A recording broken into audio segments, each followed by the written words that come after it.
dans cette critique postcoloniale. Premier axe, l'eurocentrisme des récits dominants, les méta-récits du progrès et de la civilisation, ça c'est très important. Bon, les méta-récits ont été critiqués par toutes sortes de gens, mais en particulier, mais très tôt, par exemple par Édouard Saïd et par Frantz Fanon, c'est-à-dire des récits qui intègrent l'ensemble de l'histoire humaine dans un même cadre, et dans ce cadre, ils mettent une ligne de progression qui va de l'archaïque, par exemple, jusqu'à les modernes, le moderne étant incarné par l'Occident. Donc, l'eurocentrisme des récits dominants, les méta-récits du progrès et de la civilisation, et la prétendue neutralité de l'histoire. Les œuvres majeures à cet égard sont celles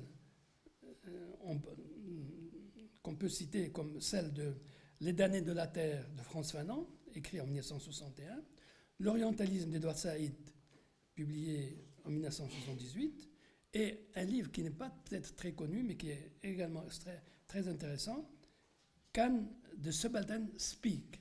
Est-ce que les subalternes peuvent parler? De Gayatri Spivak, qui a été publié en 1988. De plus, les courants postcoloniaux mettent un accent particulier sur la réécriture de l'histoire coloniale, comme le montre la série des Subaltern Studies indiennes. Bon, les Subaltern Studies, c'est un ensemble de travaux qui ont été faits par au moins une quinzaine d'auteurs indiens, qui ont été publiés dans les grandes maisons d'édition anglaises et américaines, et qui ont pris pour objet en particulier l'histoire de l'Inde. Et donc, ce n'est pas simplement un seul livre, c'est au moins une trentaine ou quarantaine d'ouvrages. Alors, donc, la série des Subaltern Studies indiennes, qui réécrit l'histoire coloniale de l'Inde à partir des perspectives des groupes subalternes, les paysans et les travailleurs, souvent invisibles dans les récits officiels. Enfin, je dis quelques mots de la théorie de la dépendance, développée principalement en Amérique latine dans les années 1960-1970. Elle partage avec les courants postcoloniaux une remise en cause des récits téléologiques et simplistes sur les trajectoires mondiales. Parmi ses principaux auteurs, on retrouve un économiste qui a écrit dès les années 50, qui s'appelle Raoul Prebisch. On trouve un Allemand, André Ganderfrank, qui a travaillé en Amérique latine pendant plusieurs années. Et on trouve un certain nombre d'auteurs sud-américains, comme Fernando Henrique, et d'autres. Bon, il y a au moins une bonne dizaine d'auteurs latino-américains qui ont écrit sur ce sujet, mais aussi Samir Amin, qui a beaucoup écrit sur l'histoire économique dans le monde moderne.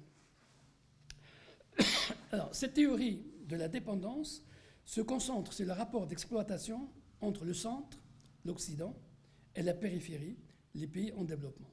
Alors là, c'est un concept nouveau, celui de centre et de périphérie, qui a été en particulier repris par tous les auteurs qui en ont fait un concept central, tous les auteurs de l'approche des systèmes-mondes. Et ces auteurs de l'approche des systèmes-mondes, si vous ne les connaissez pas, il est temps de vous intéresser à eux, parce qu'ils représentent aujourd'hui la tendance la plus importante dans l'écriture de l'histoire moderne. Alors, quelles conclusions tirer de cette présentation très rapide, très schématique, et je m'en excuse, trop condensée et peut-être qui reste pas mal, ou qui conserve pas mal d'obscurité. En tout cas, si vous avez des questions précises à poser pour éclaircir certains points, je suis là pour éventuellement vous répondre. Donc, la conclusion. L'histoire, au cours de la deuxième moitié du XIXe siècle, s'est constituée comme discipline dans un contexte marqué par deux traits fondamentaux. D'une part, l'affirmation du système historique occidental dans une position de domination à l'échelle mondiale. D'autre part, un développement sans précédent des sciences et des techniques, et plus particulièrement des sciences sociales. Si on ne se rappelle pas ces deux points fondamentaux, on ne peut rien comprendre à l'historiographie moderne. Donc il faut toujours les avoir dans l'esprit. Ce cadre général politique et économique qui est la domination occidentale, sinon on ne comprend pas leur position, on ne comprend pas leur méthodologie, On ne sait pas pourquoi ils traitent les cultures non occidentales de telle ou telle façon. Donc il faut avoir cela dans l'esprit. Il faut avoir également dans l'esprit l'existence, le développement à cette époque des sciences du manière générale, et en particulier des sciences sociales, parmi lesquelles, évidemment, on retrouve l'histoire. L'étape critique par laquelle l'historiographie moderne passe depuis les années 50 se situe dans un autre tournant historique, qu'on passe maintenant à la phase actuelle, marqué d'un côté par le déclin de la domination occidentale. Bon, qui veut déclin ne veut pas dire fin. La domination occidentale est toujours là, toujours présente sur beaucoup de plans. Mais elle est en déclin. Ce fait est absolument incontestable. Pour toutes sortes de raisons, parce que l'émergence d'autres forces dans le monde, la critique profonde qui a été portée par les mouvements anticoloniaux, et puis la critique générale dans le monde occidental lui-même du système historique tel qu'il existe aujourd'hui. Donc, nous entrons aujourd'hui l'étape critique par laquelle passe l'historiographie moderne depuis les années 60 se situe dans un autre tournant historique marqué d'un côté par le déclin de la domination occidentale et l'entrée du monde dans une phase décisive de globalisation. Alors, cette phase de globalisation, il faut la comprendre. Et un des enjeux majeurs, à tout point de vue, au point de vue de la conscience personnelle, au point de vue de la création culturelle, au point de vue politique, c'est la compréhension de ce mouvement de globalisation. Qu'est-ce que c'est? Qu'est-ce qu'il représente pour nous? Et donc là, on est véritablement au cœur des problématiques modernes. Donc d'un autre côté,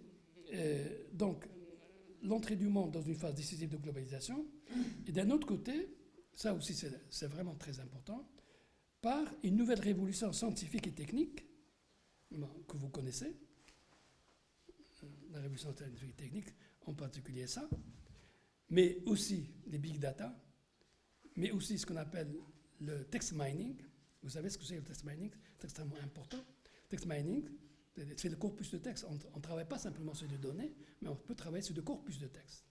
Et on essaie de programmer la possibilité d'analyse de ces textes pour créer soit de nouveaux textes, soit des théories et des représentations nouvelles.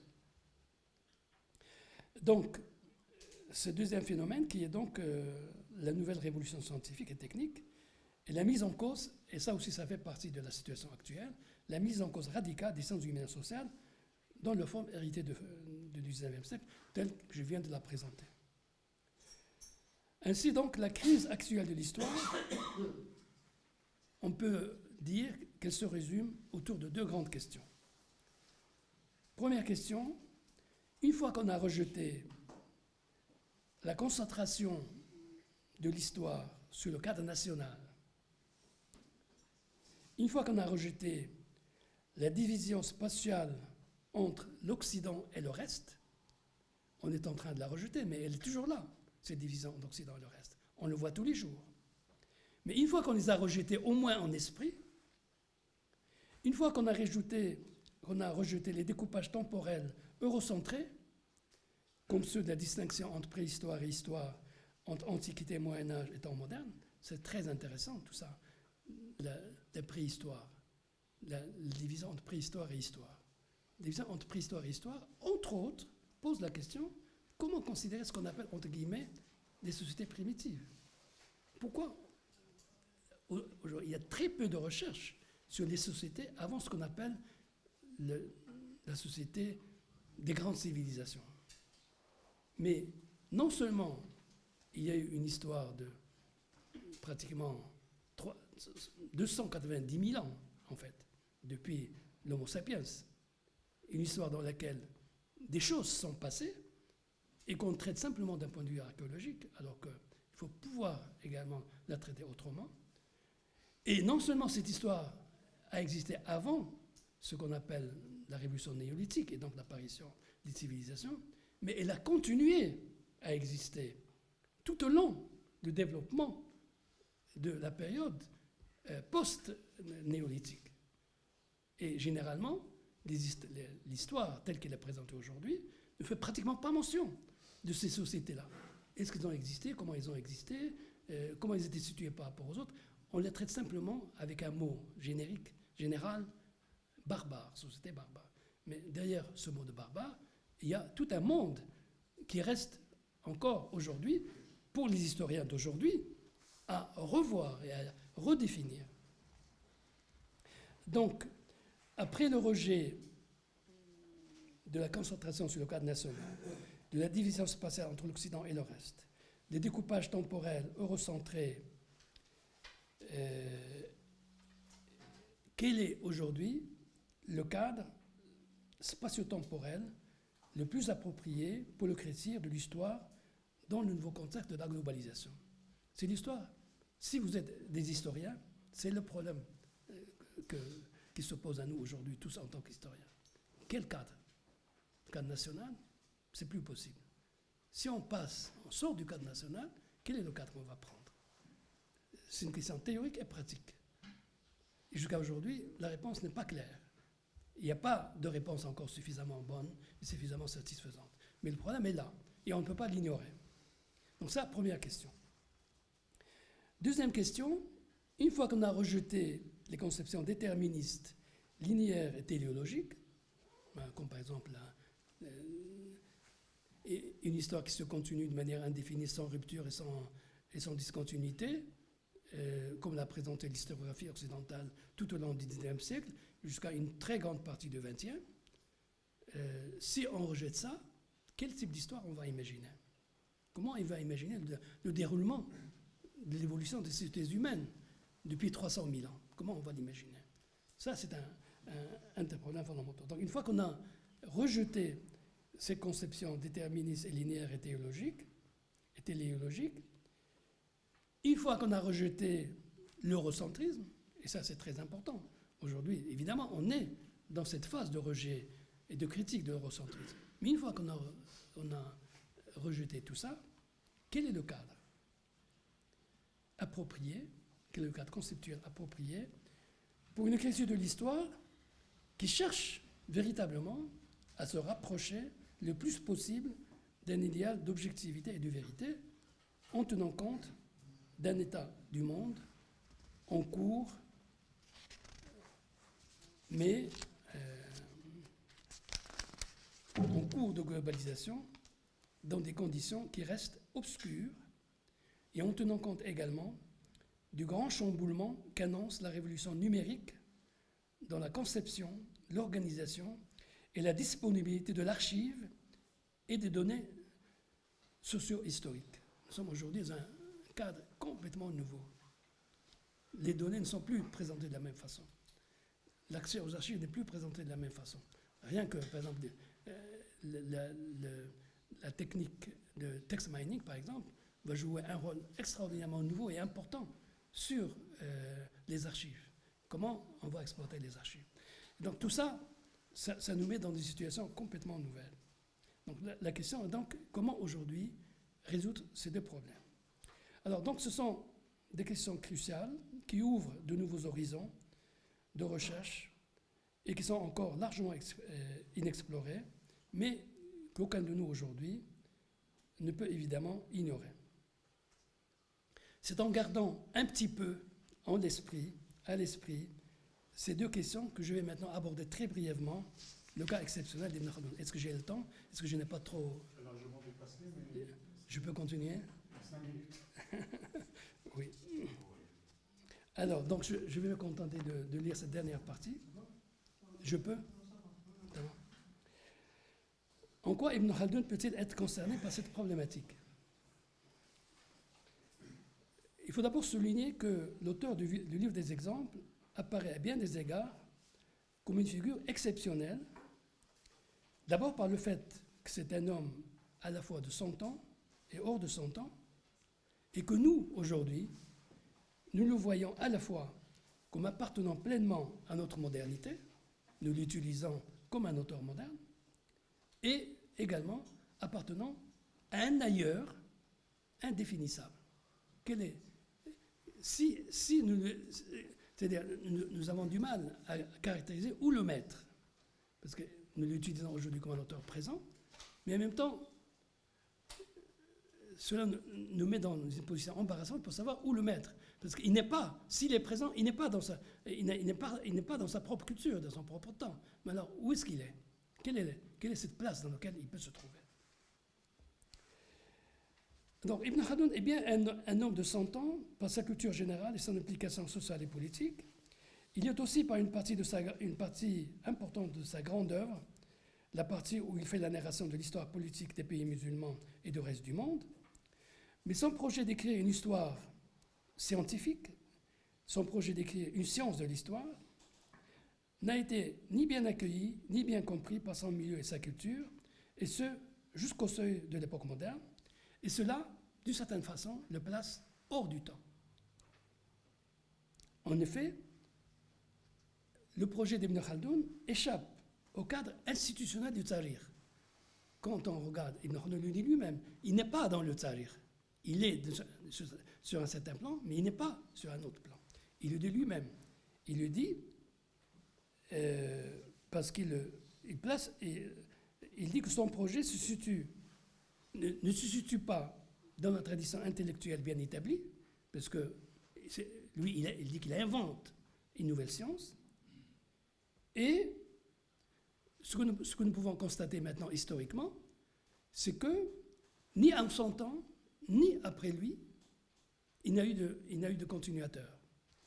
Il n'a eu de gens qui reprennent et développent sa propre tradition. C'est important à comprendre quand on compare Ibn Khaldoun à l'historiographie moderne. L'historiographie moderne, c'est un mouvement social, politique, économique, un mouvement culturel très vaste, qui est soutenu par d'innombrables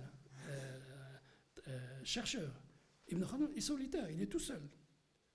On s'entend, et même plus tard, quand on prend quelqu'un comme Ibn Azraq, qui a utilisé la Muqaddima. Mais quand on prend un certain nombre d'auteurs ottomans, du 16e, 17e, 18e, et même jusqu'au 19e, en tout cas jusqu'au 18e, parce qu'à partir de là, il a commencé à être connu en Europe. Comment il l'utilise? Il l'utilise en l'assimilant au genre de Nasa'ih al-Muluk, du miroir des princes. Il l'utilise comme un outil politique. Il ne l'utilise pas comme le porteur d'une science nouvelle. Et donc, on peut dire qu'effectivement, Ibn Khaldoun se trouve comme... Il est quelque part, on ne sait où, ni en son temps, ni hors de son temps. Alors, comment Ibn Khaldoun peut-il être concerné par notre problématique?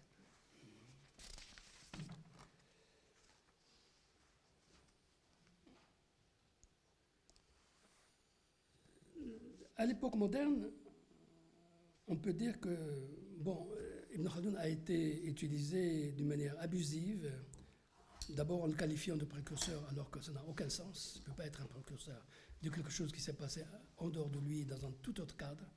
Il a des idées qui ressemblent, mais il n'est pas un précurseur. Ce n'est pas lui qui a été à l'origine d'un développement de certaines idées. Ces idées se sont développées en dehors de lui. Donc on ne peut pas dire qu'il est un précurseur.